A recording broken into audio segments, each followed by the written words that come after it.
welcome back to my YouTube channel Kila Edvana. Di video kali ini aku mau sharing kalian mengenai pengalaman aku ikut UTBK 2020. Semoga video ini bisa bermanfaat untuk kalian, terutama untuk para pejuang UTBK 2021. Jadi di video kali ini aku akan bikin menjadi 3 bagian.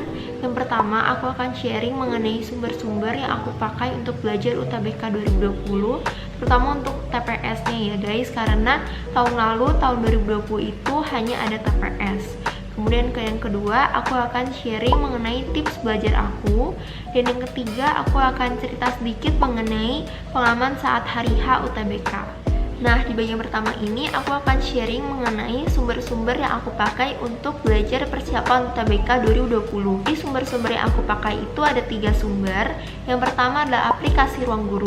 Ini benar-benar based on my experience ya guys. Aplikasi ini sangat memudahkan aku untuk mempersiapkan UTBK tahun 2020. Mungkin aku akan cerita sedikit mengenai aplikasi ini. Jadi dari dulu itu aku ikut les untuk pelajaran yang aku rasa aku kurang menguasai gitu, seperti fisika, kimia, dan matematika. Nah, tetapi seiring berjalannya waktu, sekitar 11 SMA semester akhir itu, aku rasa jadwal les aku itu udah kurang cocok sama aku. Aku dapetnya itu jadwal lesnya yang jam 7-8 malam itu baru mulai. Jadi aku sering ngantuk saat les. Dan aku pikir-pikir kayaknya aku kurang efektif gitu cara belajar aku saat itu. Jadi saat libur kenaikan kelas ke kelas 12 SMA, aku mikir nih, kayaknya aku mau belajar sendiri aja, full belajar sendiri gitu. Jadi saat itu juga aku ngeliat nih iklan di Instagram Ruang Guru. Terus aku kayak, wah kayaknya menarik nih aplikasi ini, bisa ngebantu aku buat belajar. Jadi aku coba nih ambil yang paket 1 tahun langganan. Nah, jadi kelas 12 SMA semester ganjil itu aku udah mulai pakai aplikasi Ruang Guru, dan benar-benar itu sangat membantu aku untuk belajar pelajaran sekolah. Jadi kan itu sistemnya itu video pembelajaran ya, jadi aku bisa download videonya itu saat ada wifi, jadi bisa menghemat kuota, dan aku bisa belajar itu kapan aja dan dimana aja. Dan enaknya lagi, kita bisa dapat catatannya gitu, rangkuman catatan, jadi kita bisa bebas mau kita catat lagi sendiri atau kita bisa belajar dari rangkuman yang udah dikasih. Nah, udah gitu kita juga bisa ngerjain kuis-kuisnya, jadi bisa buat nge-review gitu apakah kita udah ngerti sama materinya. Itu benar-benar ngebantu aku. Nah, jadi saat aku mulai berlangganan itu, aku sama sekali belum kepikiran buat masuk PTN. Jadi sekitar bulan Desember 2019 itu aku sebenarnya udah apply ke satu universitas tapi bukan PTN. Tetapi sekitar bulan Januari Februari itu kan udah mulai ada isu, ada berita tentang COVID gitu kan, dan baru masuk ke Indonesia itu sekitar bulan Maret. Nah, saat bulan Maret itu kan sebenarnya aku harusnya itu ada ujian sekolah, tetapi karena adanya pandemi COVID-19 itu ujian sekolah aku itu ada sisa 1 lagi itu jadi dibatalin, itu nggak ada ujian sekolah.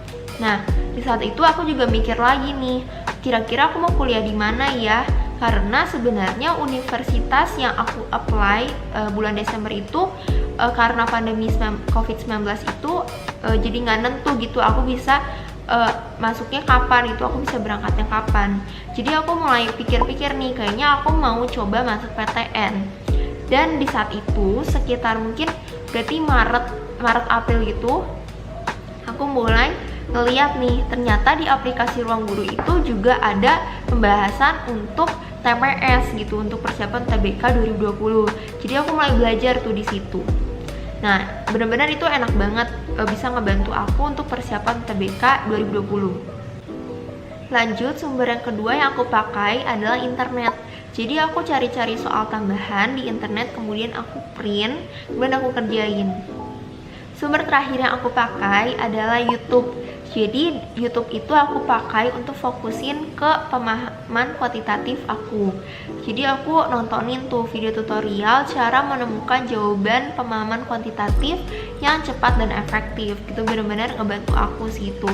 Nah, kemudian aku juga pakai YouTube itu untuk update-update soal TPS gitu, UTBK. Jadi seperti dulu kan ada kayak bahasa panda gitu. Terus aku sebelumnya itu bingung bahasa mereka itu seperti apa. Jadi aku search gitu di YouTube. Nah, dan ada pembahasannya. Oh, ternyata bahasa panda itu gini loh gitu. Jadi itu bagian pertama, sumber-sumber yang aku pakai. Next ke bagian kedua.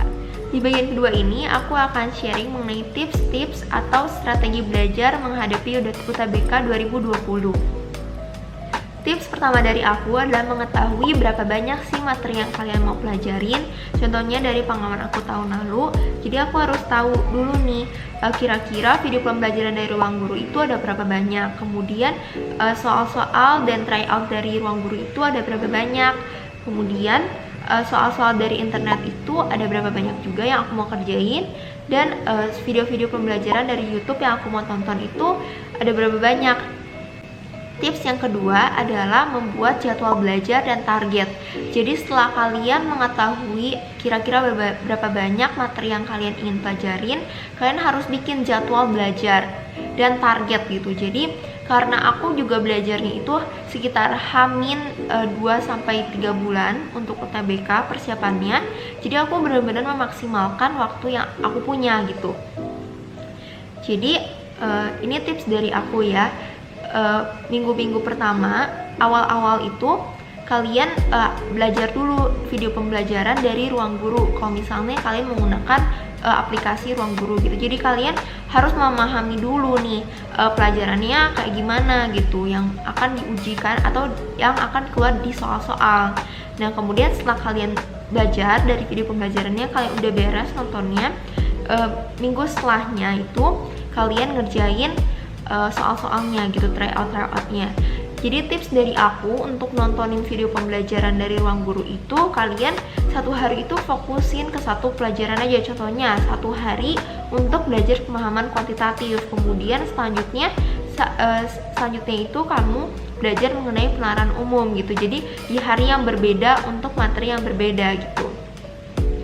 Nah, selanjutnya setelah kalian nonton video pembelajarannya itu, kalian kerjain soal-soal tryout-nya gitu, soal-soal dan tryout-nya. Nah, tips untuk mengerjakan soal atau tryout dari ruang guru itu, jadi aku dalam satu hari itu bisa mengerjakan beberapa materi gitu. Jadi minimal 2-3 materi dalam satu hari.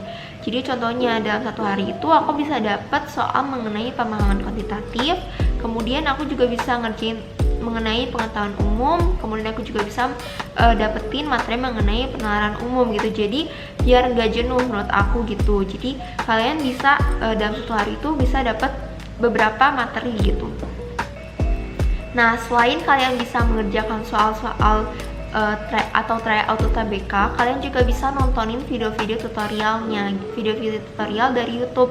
Kalau berdasarkan pengalaman aku, jadi dalam satu hari itu aku bisa mengerjakan soal-soal tryout dari ruang guru, kemudian malamnya aku nonton mengenai video tutorial dari YouTube gitu tentang pemahaman kuantitatif. Nah, setelah aku mengerjakan semua soal-soal dari ruang guru, soal-soal tryout-nya, aku nyari di internet mengenai soal-soal tambahan gitu. Jadi soal-soal UTBK gimana, dan aku ngerjain. Ini notes ya setelah kalian menyelesaikan semua tryout dari ruang guru gitu. Jadi kalau kalian mau cari-cari soal tambahan, kalian bisa menggunakan internet gitu. Tips ketiga dari aku, kalian harus makan, minum, dan istirahat yang cukup ya guys. Dan jangan lupa untuk olahraga. Kenapa? Karena sayang banget kan kalau kalian udah maksimal banget dalam belajar, tapi saat hari H nantinya kalian malah sakit gitu. Jadi kalian gak bisa memberikan yang terbaik gitu saat hari H-nya. Nah, saat belajarnya juga kalian harus benar-benar ada istirahat ya guys. Jangan sampai kalian memaksakan diri kalian nih kayak bikin targetnya gitu, jadi kalian gak ada istirahat sama sekali. Jangan ya guys. Tips keempat dari aku, jangan lupa untuk berdoa ya guys sebelum dan sesudah kalian belajar. Dan jangan lupa juga untuk berdoa saat hari H UTBK. Kalian juga bisa minta orang tua kalian, teman-teman kalian, sahabat kalian untuk doain kalian. Semoga ujian kalian itu lancar dan kalian bisa memberikan yang terbaik gitu. Nah, sekian tips-tips dari aku. Lanjut ya ke bagian ketiga. Di bagian ketiga ini aku mau cerita sedikit mengenai pengalaman aku saat hari H UTBK ya guys. Jadi karena aku orang Bandung, aku memilih lokasi ujian di kota Bandung juga, yaitu di ITB. Sejujurnya meskipun aku orang Bandung, aku sama sekali belum pernah main ke ITB.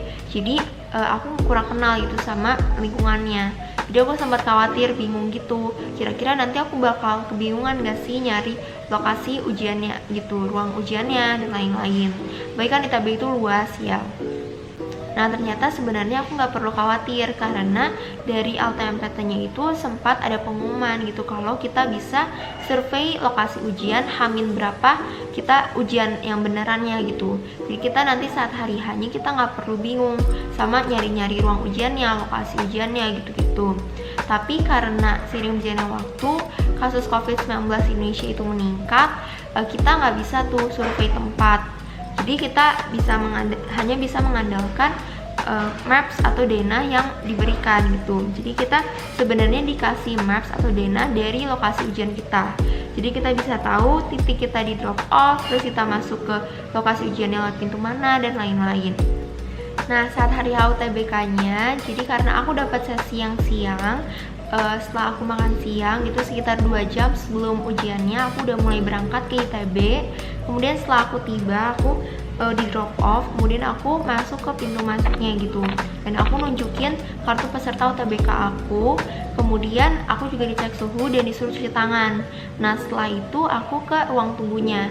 Di ruang tunggunya itu kita itu dibagi kelompok gitu. Jadi sebenarnya kita udah dikelompokin, satu kelompoknya itu 10 orang dan satu kelompok itu satu ruang ujian. Jadi benar-benar diminimalin gitu orang dalam satu ruang ujian. Nah setelah nunggu sekitar setengah jaman di ruang tunggu, akhirnya kita menuju ke ruang ujiannya. Setelah sampai ke ruang ujiannya, kita taruh-taruh tuh semua barang yang kita bawa, selain dari map yang isinya itu kartu peserta UTBK dan tanda pengenal itu seperti ijazah dan lain-lain. Nah setelah kita duduk di meja kita masing-masing, kita dikasih waktu tuh sekitar berapa menit untuk kita kenal gitu sama sistem dari ujiannya gitu. Jadi kita bisa tahu kita klik yang mana, kemudian sisa waktunya itu kita bisa lihat di mana dan lain-lain. Nah jadi setelah ujian kita kan jalan baris gitu keluar dari tempat ujiannya, dan aku saat itu ngobrol juga sama teman aku baru kenal gitu, depan belakang gitu kita ngobrol. Jadi kayak gimana sih tadi ujiannya, bisa nggak gitu-gitu. Nah sebenarnya kita juga pakai masker gitu kan, dan ada jaraknya. Nah udah gitu saat kita ngobrol gitu ada kakak panitia tiba-tiba datengin kita. Aku kira kita bakal ditegur nggak boleh ngobrol, tapi ternyata kita diminta wawancara kan gitu sih. Ya gimana ya, pakai masker juga kan. Untuk protokolnya sih udah cukup tertib gitu, jadi ada pembatasan jarak gitu. Jadi kalau udah mematuhi protokolnya sih agak sedikit tenang gitu. Protokol di sini kan buat kita ngerasa. Sekian video dari aku. Jadi pokoknya pesan dari aku, semangat kalian, terutama untuk para pejuang UTBK 2021. Semoga kalian bisa memberikan yang maksimal dan kalian bisa diterima di PTN yang kalian impikan. Oke, jangan lupa kalian bisa like video ini kalau kalian suka, dan jangan lupa buat di komentar, kalian juga bisa share, dan jangan lupa buat di subscribe. Oke, see you guys in the next video. Bye.